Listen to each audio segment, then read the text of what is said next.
In this video, I discuss the back leg cycle. The back leg cycle and the front leg cycle have a big difference. One is that when you kick with the front leg, your waist is more or less adjusted.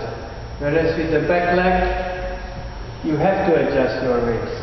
So the way you use your waist determines whether you use a power kick, a speed kick, or a speed power kick with the back leg. Whereas at the front leg you saw that positioning your knee mostly, and when and how you break the straight line, that will determine the nature of the kick. Now with the back leg you have three options. The waist from the back, it comes forward. So you impact at the time when your waist is forward. That means the moment you reach, you impact. That will give you the speed kick. When you turn your waist before the impact, that will give you a speed and power kick. And when you turn your waist completely and pull your knee on the other side, that will be the power kick for the back leg cycle. Now, the basic kick must be done and learned on the midsection. The reason is, which I will explain later, when you kick high, it's a whole different scenario. Not much, but it is different. And you need to understand the difference in order to do it well. Otherwise you get confused and you may end up with a useless kick doing high section. Okay? Now, first the speed kick. Now the speed kick, from this position, your knee must go diagonally until it reaches somewhat at your side in a way that your foot is in line with the target. The knee is not pulled here, is going out. Let's say if I would be kicking an opponent, if the opponent stands like this, then to the opposite side of his shoulder you intend to push your knee. When it comes forward enough, this will be in line with his solar plexus somehow. Okay? So that's the preparation of the speed kick. Okay?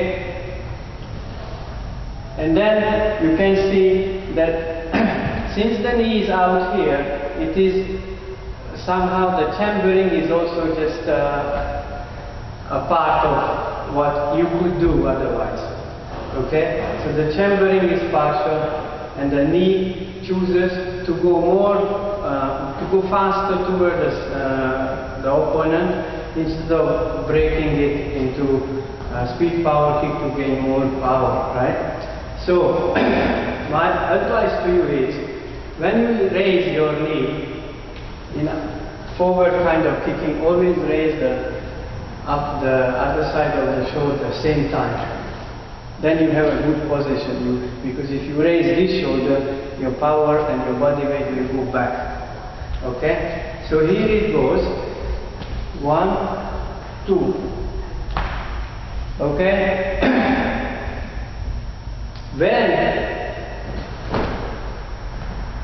the supporting legs here reaches the most forward point, that is when you impact with your kicking leg. Okay?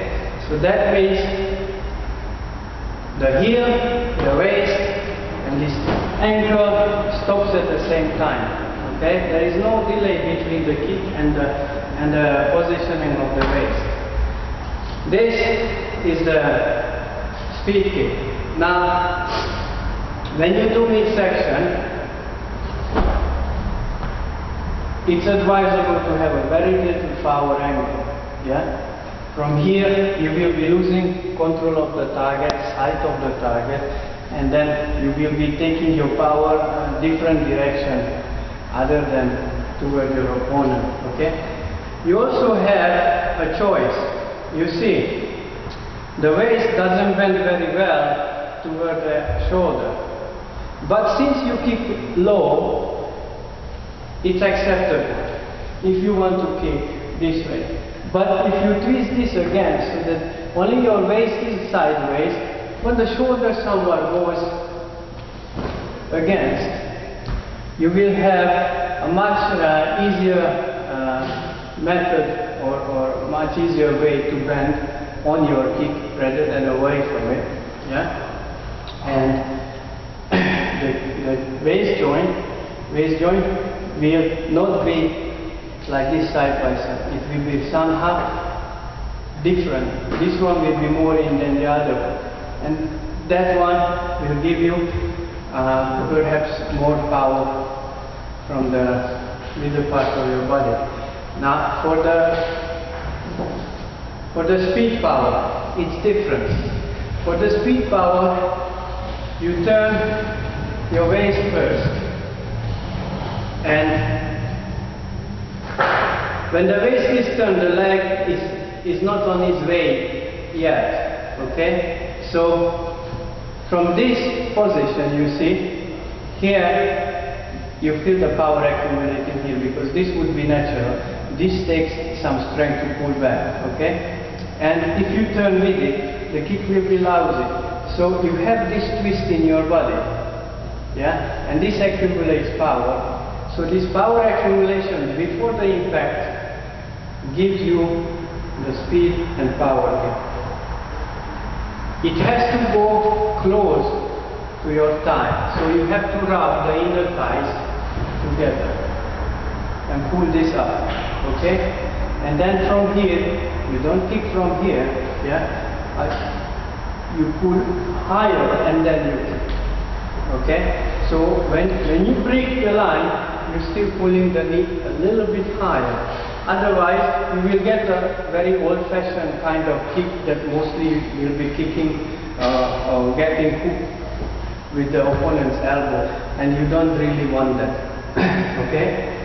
So here, the knee goes to this side and kicks. Okay?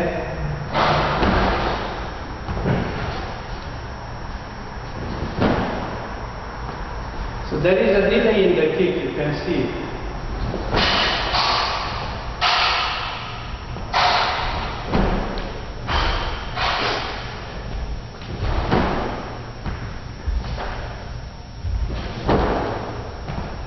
Also, the range of the kicking is longer because it comes from the nearest to the furthest. The speed kick is somewhat half only. Okay, compare the two. Speed kick. Speed kick, speed and power kick.